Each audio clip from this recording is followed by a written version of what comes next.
SoCal Filipinos presents author of the Alamat book series, Herbie De Leon. Join Herbie De Leon for an exciting book signing this Sunday, October 1st, 1 to 3 p.m. at Tang and Java, 22776 Ventura Boulevard in Woodland Hills. Don't miss out. Please welcome SoCal Filipinos founder, Jason Lucena.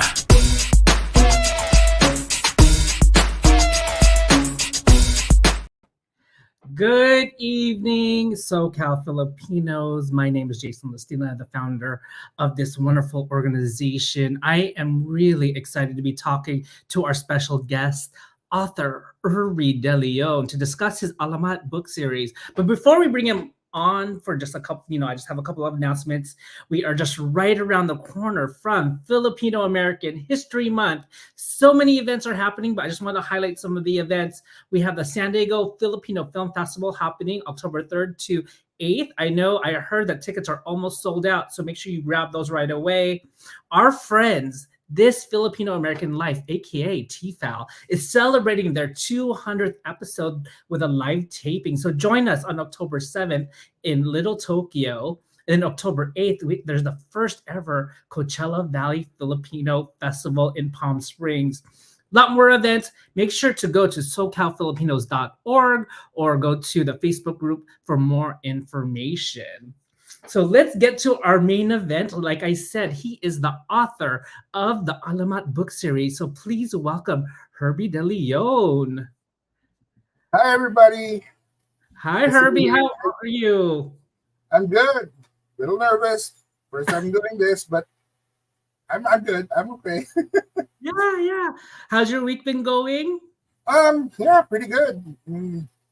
Can't complain. Weather's great, so. Yeah, we're still in a little bit of summer, so I know it's still a little bit warm here in Southern California. I know a lot of us are looking forward to our fall weather where we could start wearing sweaters. I mean, if you're in the audience and ready for sweater weather, comment now. Yeah, at least it wasn't as hot this time around compared to last year. It's like always 100 degrees, like almost every day last year. Oh, I know. It's been really warm, but we're here to talk about you and your book series. So tell us a little bit about yourself. Let our audience know who you are if they haven't heard about you. Well, I was born and raised in Cavite in the Philippines. I worked as a graphic designer there for a number of years. My family and I migrated to the United States 13 years ago. And right now, I'm helping run our family business with my siblings called Cali Bins Inc. And on my spare time, I write books. Basically. So, this book series, is this the first time that you're published or have you published other books before? No, it's the first time I published, really. I'm basically an independent publisher with Amazon. So, yeah, it's actually the first time I ever wrote anything that got published. Oh, wow. Well, congratulations. I'm so happy that we get to talk to you today about that. And I know that the book series is really focused on Philippine lore or Philippine mythology. So how did you get interested in Philippine mythology? Well, when it comes to mythology, I've been reading about it since I was a kid, but I read Greek mythology, Norse mythology, and all sorts of good stories. When it came to Philippine mythology, I had little balances with it when I was in high school, but they never really taught it to us at school. So I really started about a few years ago. I just read about a few books about Philippine mythology and wanted to see, how good it was compared to the more, popular mythologies. And I found out it's actually really, really good. It's at par with the Greeks, the Norse, the Egyptians. It's really that good. Yeah, I think it was last year or a couple years ago where we did a whole series about we went into a little bit of the dark side of Philippine mythology. We talked about aswangs and manananggals, but you really focus on these different figures in Philippine mythology. But really, what inspired you to write the Alamat book series? Well, really, I just wanted to write about it, you know, just for the hell of it. I just wanted to write. I like writing, but the like I said, the stories are pretty good, and they've got like really deep backstories that stretches out even before the Spanish came. Probably more than 1,000 years at this point. So it's something worth telling. So that's pretty much what inspired me. And plus, like like to write something for my wife. So she's like my fan. She reads my stuff. So I just started out with Lamang and then worked myself up from there. Yeah, what's funny is like, I mentioned some of the other like characters that we spoke about, and those are the ones that people are more familiar. And we talked earlier before that we went on live, and I'm familiar with one, but how did you choose these four to focus your book series on? Well, the book series is ongoing. I'm gonna be covering a lot of these epic heroes. But honestly, my me choosing these four is geographical. I'm just gonna work on the epic heroes from each of the peoples, nations, or tribes in the north and work myself down to Mindanao. So yeah, that's why I chose these four, and I'm actually writing my fifth now. And eventually, once the series ends, I'll be covering the epic heroes in Mindanao by the end. I'm really excited that you're actually focusing on Filipino mythology and these figures because a lot of people aren't aware of them. And if you can, without giving away too much, because we want people to buy your books, can you give us a little bit like a quick backstory or story on each of the four that you have chosen? Well, I started with Lamang, which is probably one of the more famous epic heroes. People heard of him, and I think there was like a few local comic books back in the day that featured him. Honestly, I remember. But yeah, what was pretty common about these epic heroes was even though they came from different peoples, different tribes, there was like a hint of similarities between them. Like they all grew up pretty fast and they have what we call now as like superpowers. Lamang was strong. He was really, really strong. So yeah, basically the original story of Lamang is he was when he was born, he grew up pretty fast, and then his father basically got kidnapped by the Igorot tribes, and then he went out on a rescue mission to get them, and pretty much that's how it went. And then, without giving away the second book for Lamang, he did find somebody, he got married, and uh, faced off against a giant shark.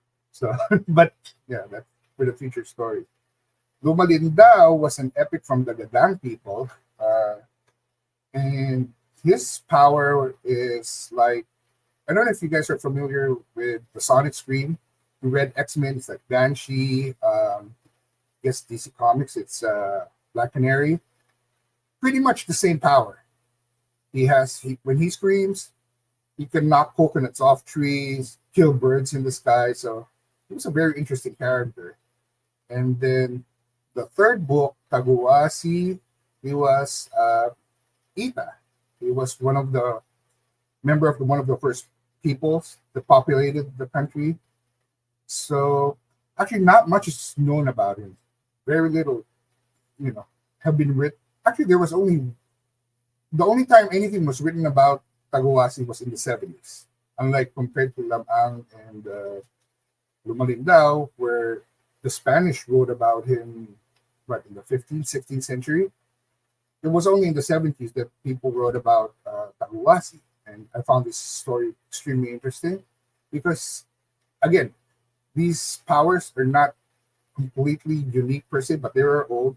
Taguasi was an airbender, if you watched Avatar. So he was basically that. He could master the wind, he could control the wind, gave him flight. And then the fourth book is a little different compared to the first three, was Urduha, which I guess you're familiar with, being from Pangasinan.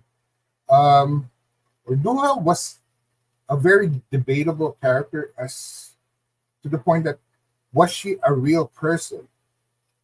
because the only accounts of Urduha before was from a Turkish traveler. I forgot his name, Ibn Batu, who had an account of a princess, a warrior princess, who was extremely smart, could write and speak Arabic, and she welcomed the travelers, and she's like I said, she spoke Arabic, which is unheard of, especially in Southeast Asia. But they were like debating whether or not she was actually from the Philippines.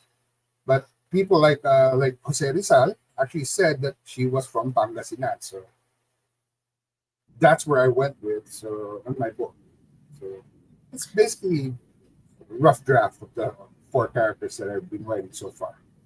Yeah, I know we talked about Orduha and how there's a statue that's erected in Pangasinan to honor This is her. a big thing in Pangasinan. Yeah. But for those of you that's joining, welcome. We're talking with Herbie De Leon, who is the author of the Alamat book series. If you have any questions for Herbie, please comment now and we'll get to them. We actually do have some comments and questions right now. Bob Arojado, hello. These are some of the better ways to let the newer generations to look back at our Pinoy mythologies, local heroes to national heroes. Yeah, I mean, that's actually what I'm doing. Because if you look at the original stories of like Laman, Lumalinda, or Tabuasi, the stories are pretty simple, just like old mythologies. Pretty much, when I read a paper on Laman, it was like 4 or 5 pages long. But what I did was I added my own stuff to it, like I guess you call it like creative freedom when it comes to writing. So I added more backstory, like who was his mother, who was his father.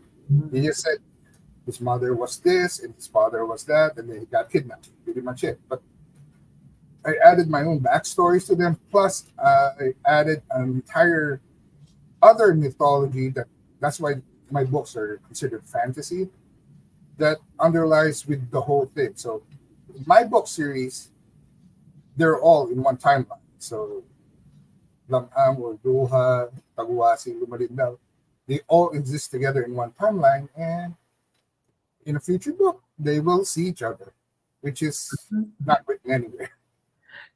It'll be like an interesting. That was a little preview of an upcoming book. There was another question. We'll answer this later, but we'll go ahead and answer it now. Where do we find the book series? I'd love for my daughter to read the series. Oh, okay. Okay, so the entire book series is available on Amazon, Kindle, paperback, and hardbound.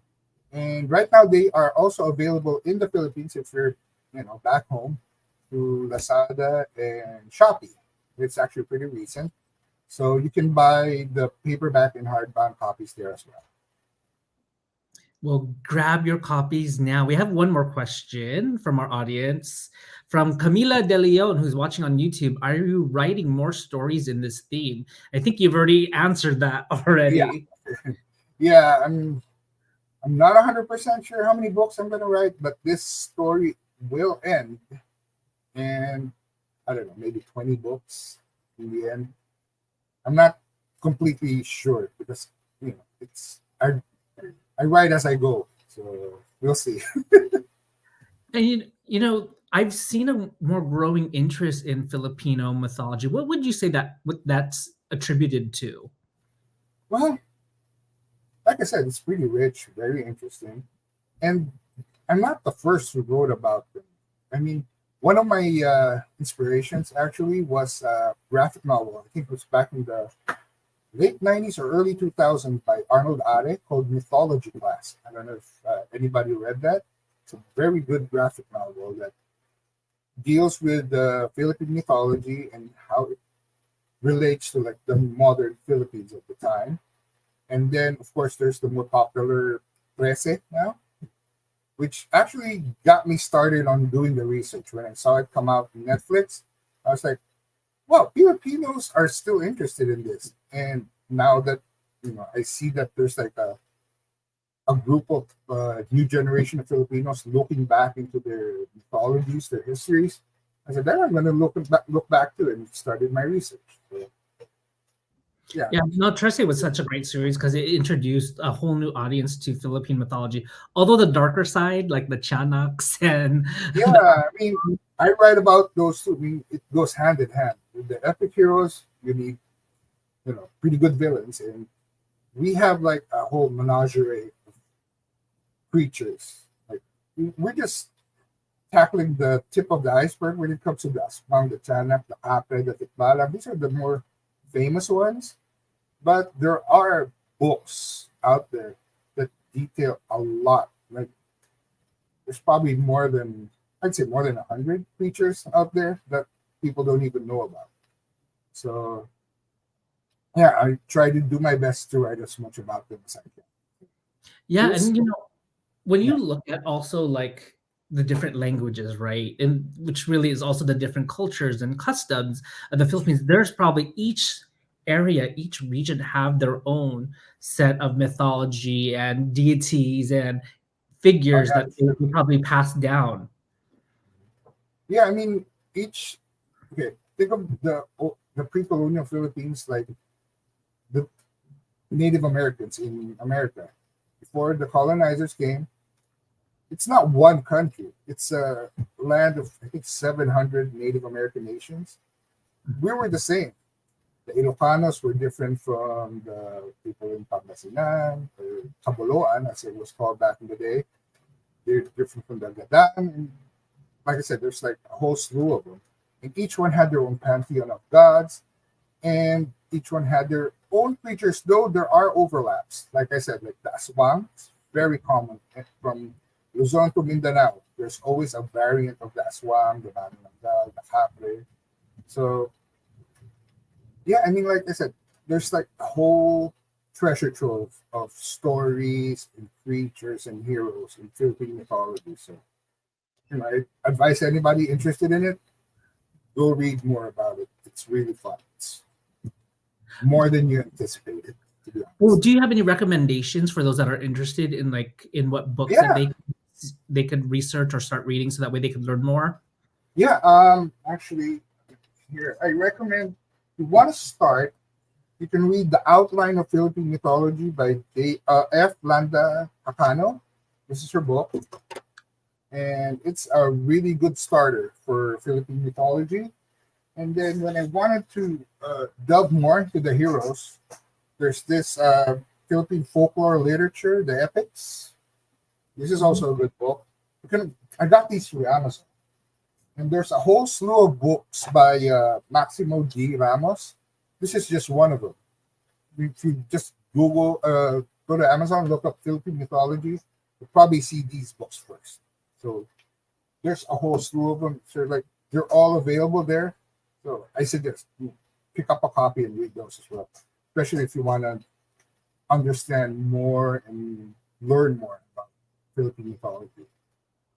Awesome. So make sure you grab those books on Amazon. Those were great resources. Thank you, Herbie, for sharing those. And again, to anybody that's just joining, we're talking with Herbie De Leon, who's the author of the Alamat book series. If you have any questions, make sure to comment now and we'll get them to later in the show. We do have a couple. Press Play Manila. Thank you for shining light on Philippine mythology. Love the collection. Oh, you're very welcome. And then we have what can you advise to younger generations that are interested in this kind of niche and wants to write just like you? Well, first step is always do the research. That's pretty much my process because, like I said, there's like many nations, many cultures in Filipinos, in pre-colonial Philippines for the Spanish came. So do the research. Like I said, like those books are good for the mythology, but I also had to do research on the history because my whole series is set in a time probably around 13th century, so it's way before the Spaniards came. So I had to learn the different cultures, how they eat, what they say, what they wear. Oh, when it comes to what they wear, there is like a coffee table book called Sinaunang Habi. I advise getting that book because they have really good pictures of what pre-colonial clothing looks like, which also helps you when you're writing these things. So, yeah, do the research. Then, if you have a story in mind, do the outline. Doesn't matter if it's not complete yet. Just it's basically the skeleton for your story. Do the outline. Once you do the outline, just start writing. Don't even think about it too much. Just start typing away at your keyboard, and you'll eventually get there. So that's pretty much the process. My process when it comes to writing. We It's have the another question from Zofia from YouTube. How long have you been writing? well, when it comes to the books that I wrote, 2 years. But I've been writing since I was a kid, but nothing really published. Uh, Joined a couple of writing contests when I was younger. But like I said, I was like a graphic designer before, so I didn't really have too much time for writing. But I always loved to read. So if you want to be a writer, read other people's books because it helps. It gives you an idea on how to write, how to convey your message, how to give life to your characters, even how they speak in relation to their characteristics helps. So if you want to write, read. My advice. You kind of said like your process, but like, was there anything different from what you just mentioned on your process? And how long did it take to write this book series? It depends. I mean, for Lamang, which is my first writing experience when I had to format it as a novel, nobody's taught me anything about it. I had to do the research on how to write as a novelist. I mean, once you start reading, you get the idea how the story is supposed to go. But for Lamang, it took me like almost 6 months because I had to do the research. And then I hired an editor, Sarah Miller. She gave me a lot of pointers on what I was doing wrong. She taught me what to do when I write, what the rules are. So for Lumalindao, it took me roughly around 4 months. Same with Aguasi before I finished it. And Urduha took me like almost 6 months. So yeah, roughly around 6 months, depending on how long the book is. So like in collective, like from the 4 books, it's almost like a 2 years in the making. Yeah, 2 years to write the 4 books, basically. So what made you decide to release it as a series, not like one at a time after you were done with each? Oh, because there is an overarching storyline that connects all of these characters. So, it's I guess it's a marathon. I'm running at my own pace, and I will get to the finish line eventually. So, yeah, that's why I release it one at a time. So, it introduces the reader to the characters, plus it gives hints on what's happening in the other realms because most of the books are happening in the realm of humans, of people. But there are 3 realms in my books: the concept of heaven, which is kaluwalhatian in the Tagalog language; earth, where we are, it's called kalupaan; and kasanaan, the version of hell, basically. So there are things happening in all 3 realms as I write. So, yeah, that's basically it. That's why I wrote it as in small sequences that will eventually cover all 3 books. Awesome. So, we're kind of winding down to our last final questions, and we'll get to the audience questions. And I know I see a couple more coming through. Again, we're chatting with Herbie De Leon, the author of the Alamat book series. Question is, why is it important to you in highlighting stories from our Filipino heritage? Well, like I said, I never really had a first-hand experience with it when I was younger, and I wish they taught it more at school. So I guess that's why it's important to me, so I could introduce what we had to a new generation of readers, make more people aware that we have these stories in the first place. So that's pretty much my inspiration, just bringing it forward to the modern reader. And then as people get your books, because we're telling everybody to get it on Amazon. We'll repeat it again because somebody asked where can I get this book? Available on Amazon if you're here. What do you want your readers to walk away with and feel after reading your books? Well, I want them to feel like they glimpsed into a whole new world that they didn't even know that was there, and find interest in it, and then do their own research on it, read more about it. Not just my books. There's a whole slew of books out there that you can read. So yeah, that's what I want them to feel. I want them to feel curious in the end. Just simply curious about Filipino mythology and what we had to offer, and do their own thing. Awesome. That's great. And we're going to get to a couple of the audience questions. Again, for those of you who are watching, if you have questions, pop them in the comments right now, and we're going to get to them right now. So from Jill, are the stories accurate to the original text, or did you add your own creative touches?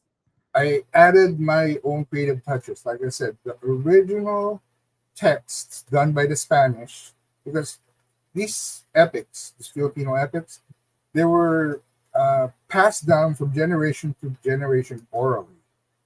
It's the Spanish friars, when they came and they heard these stories, started writing them down on paper.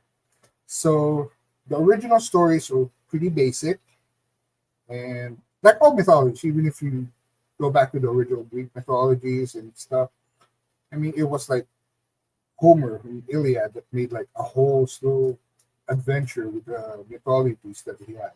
So I did the same thing. Basically, I took what was there, added some of my own, just to make it more appealing to the modern reader.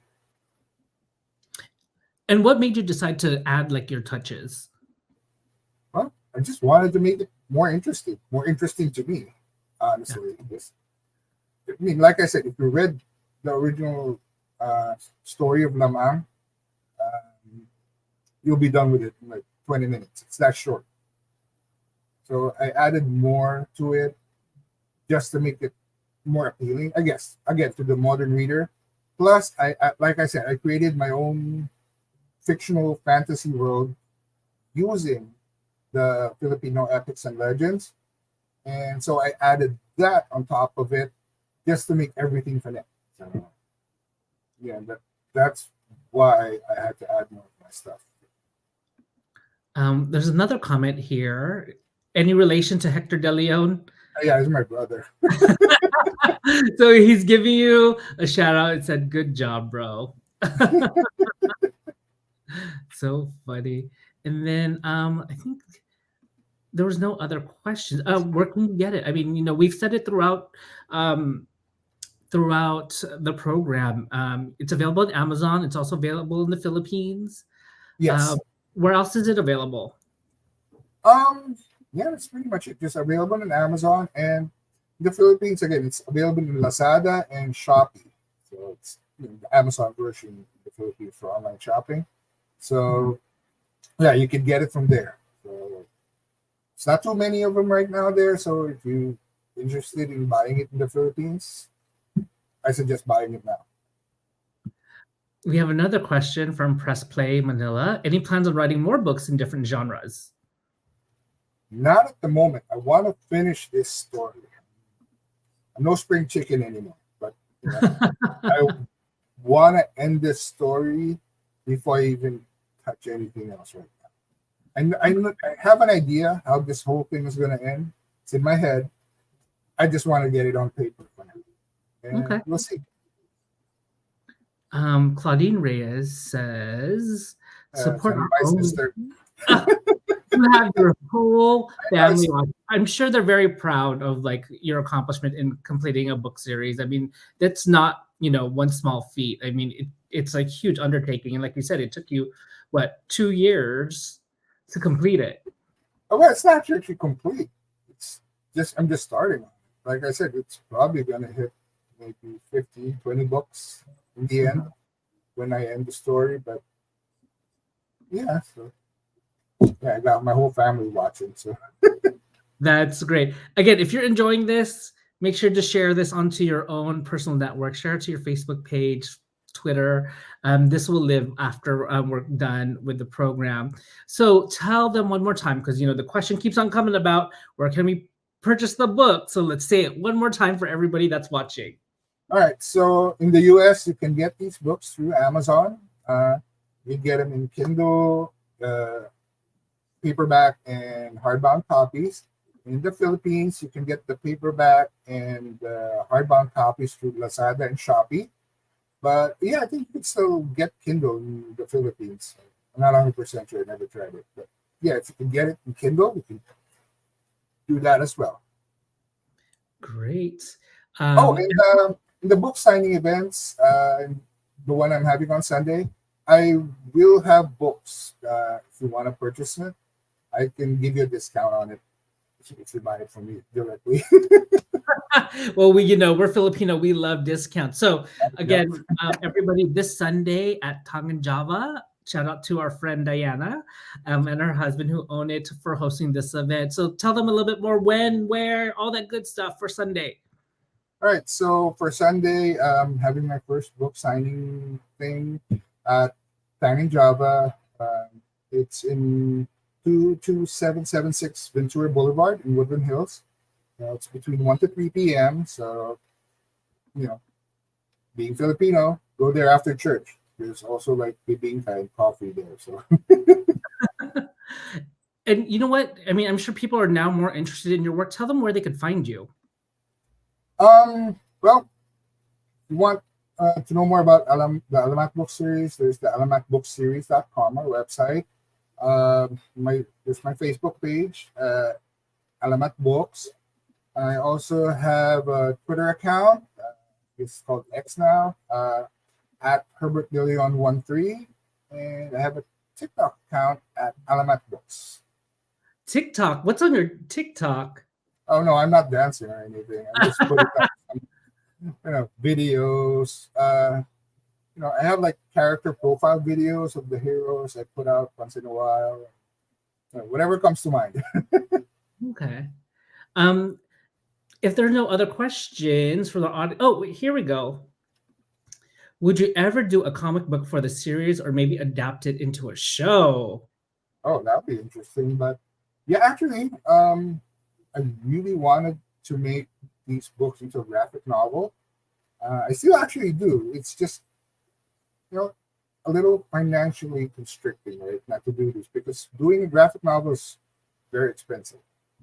And well, regards to a show, hi Netflix, I'm waiting. Well, hopefully the writer's strike is going to be over soon. I know that it's coming close, so maybe we can get some writers for you. And then somebody actually followed up with another question. How about a video game? Oh, that's probably going to be even harder, but I wouldn't mind. Good open world RPG. Yeah, once the books are done, you can have a whole story where it's like an open world. Yeah, that'll be fun. Well, the possibilities are endless. I mean, look at what Trace has done. I mean, they were able to have a Netflix show. We actually have more questions that are coming through. How do you come up with the powers for your characters? So you base it off of their personalities or something like that? Well, the powers are already in the original text. Like I said, I'm super strong. I didn't come up with that. It was in the original stories. Lumalindao had the sonic scream. Taguwasi was an airbender.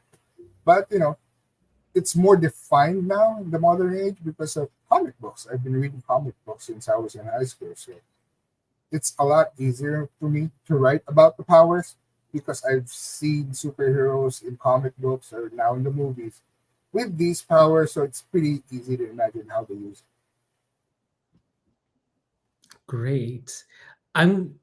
Doesn't look like there's any more questions. Every time I say that there's gonna be we're gonna end it, there's gonna be another question. But I'm gonna give you the last word. What do you want to say to the audience that's watching? And I mean, it sounds like we have people from the Philippines, we have people from Southern California, we have people from everywhere watching. What do you want to say to the audience? I'll give you the last word. Well, of course, buy my books. And of course, Philippine mythology, like I said, it's very rich. It's very interesting. If if you want to learn more about it, there are the books that I showed earlier.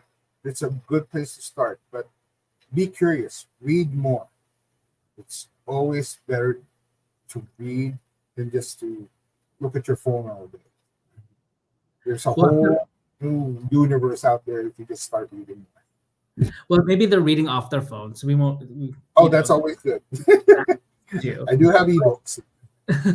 But Herbie, thank you so much for joining me and just talking about your series. I mean, it's so exciting to hear, about your book series and the 4 characters. And I'm looking forward to seeing you on Sunday at Tang and Java. So again, thank you so much for joining us. And actually, I know you have a couple more events. We talked about it. You're going to be at Oxnard too. So any other events that you want to talk about? For now, on October 8th, I have like a booth at the Philippine Fashion Expo in Carson. And on October 14th will be the Oxnard Filipino cultural event. So yeah, that's pretty open to anybody. So I invite everybody to come along. There'll be like a lot of good street food there. It's probably sisig and whatever. And I'll be there too, peddling my books.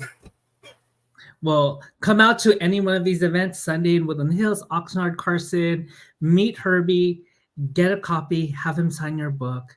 But other than that, again, thank you to everybody that's been watching. This is Jason Listina, your founder of SoCal Filipinos. Look forward to seeing you at any of our events that are coming up to support Filipino American History Month. With that, everybody have a good night. Good night, everybody. Hi, everybody, and thanks for inviting me, Jason. Of course.